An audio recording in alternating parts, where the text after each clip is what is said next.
Hey, Matt Priest back here with another Footwear Flash briefing where we dive into some of the things that we're seeing in the footwear marketplace as it relates to policy and trade. I'm joined by my colleague and friend, Thomas Crockett. Thomas, this has been a week of lots of back and forth as it relates to the US-China relationship, but there was an important release put out yesterday by USTR. What was that release, and what are you and I hearing as it relates to the relationship with China? Basically, USTR and the U.S. Department of Agriculture put out a release highlighting continued progress on implementing the U.S.-China Phase 1 agreement. This is the big agreement that was announced earlier this year that the U.S. and China had agreed to an agreement that would scale back some of the tariffs, and China was going to have to make a number of steps, including increasing agricultural products and taking some measures toward IP protections. And what we're seeing here is, just this week, the administration is putting out a release basically saying, we have progress. There's some positive developments. And so we're seeing that kind of in the midst of this weird environment with COVID-19, where we're also seeing a lot of criticism on China, both from the administration and from Congress, a lot of scrutiny, a lot of blame, but this was a positive development this week. So how did you take it as well, Matt? Yeah, it's a good question. For me, it's been another example of the whiplash we felt during the 2 or 3 years of the US-China trade war. So we had the president coming out several weeks ago, basically saying if he wants to pull out of the agreement, he will. And if China doesn't meet their obligations, he'll pull us out of the agreement. And then 2 weeks ago, I think yesterday, there was a call between Treasury Secretary Mnuchin and Ambassador Robert Lighthizer, the U.S. Trade Representative, with their counterpart, Vice Premier Liu He. And they basically put out a release saying, hey, we had this call, we're getting along, not to worry. And then you had this release yesterday. So you continue to have what has been deemed as a positive drumbeat as it relates to the implementation of the major U.S.-China Phase 1 agreement. But you have to remember, we're only just a few months in. And so I think time will tell about how the administration feels about it. Moving ahead, what we've also had happen this week is published reports that the Chinese government, the central government in Beijing, is going to be moving to pass laws that allow for them to take further control of the special administrative region that is Hong Kong, that was handed over to the Chinese in 1997 and was supposed to be operating with some autonomy politically up until 2047. But the Chinese seem to be now positioning themselves based on the protests that we're seeing in Hong Kong, particularly last year, to try to tamp down on that. And there has been a swift and negative response in the U.S. Congress from a bipartisan perspective. What have you heard about this latest report? Yeah, so you've got that. You've also got the Uyghur human rights issue. That was something that the Uyghur issue just passed.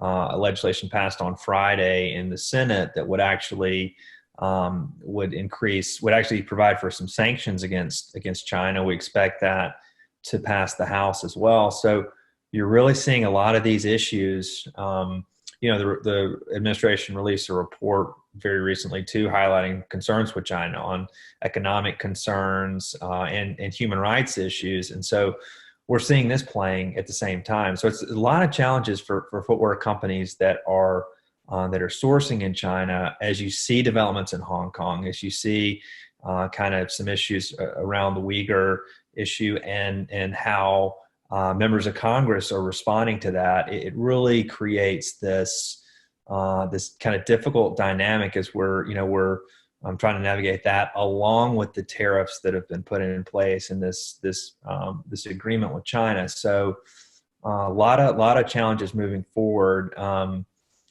What's your read on Hong Kong? How do you think that's gonna play out with the administration? Yeah, I think it's going to play out poorly. I think we've already seen the Secretary of State, Mike Pompeo, come out and talking about basically Hong Kong losing its political autonomy in light of this move by Beijing. And so it'll be really interesting to see how this gets tied up into the trade trade agreement and the U.S.-China trade spat, and if these two things will be interrelated.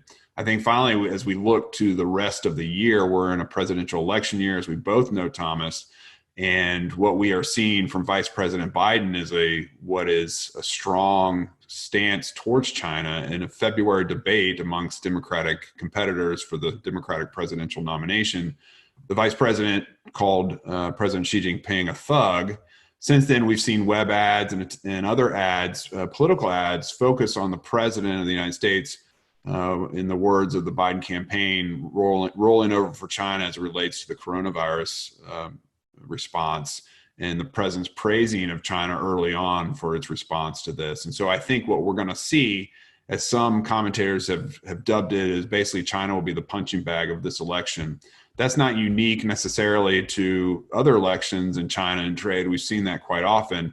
But what I think we're going to see is each candidate trying to one-up each other on who's tougher on China, because they see the value of attracting working-class voters in swing states in Michigan, Pennsylvania, Ohio, Wisconsin, and the like. So I think as we've advised our members, understanding how much business members are doing in China, how to diversify out of China as necessary, and be thinking more strategically about where you're sourcing your products from, I think are all really important strategies to undertake. Yeah, and we're seeing that in the House of Representatives too, in the Senate, where this China sentiment is really getting amped up.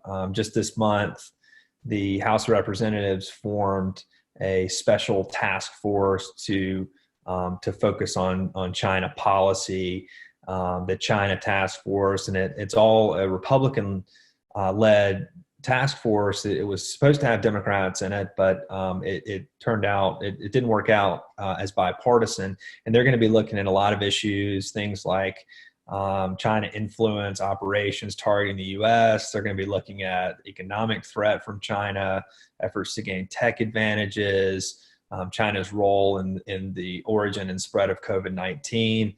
If you go over to the Senate, you see that Lindsey Graham introduced a strong bill that would impose sanctions on China over COVID-19. Basically, what it would do is it requires the president to certify to Congress that we have a full and complete accounting of COVID-19, of the COVID-19 investigation from the U.S., that all wet markets have been closed, that Hong Kong pro-democracy advocates that were arrested have been released.